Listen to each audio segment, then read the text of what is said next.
This morning, runners from near and far gathered in Port St. Joe not just for a race, but to reflect on the anniversary of Hurricane Michael. Each of the runners participating in 50 for Florida was affected by the storm in some way. News 13's Anna Hoffman spoke with some of the participants who say they are racing for a reason. Each runner shares a common goal: to give back.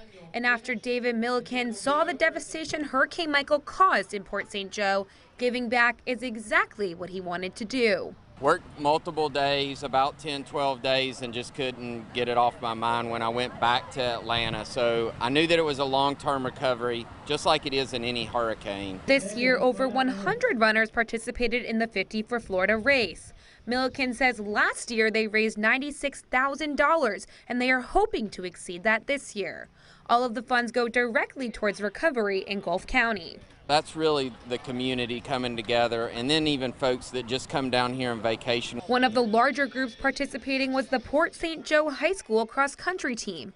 2 years ago, Hurricane Michael ended their season, and Coach Keon McNair says it was hard for all of the students, but that loss only made them stronger.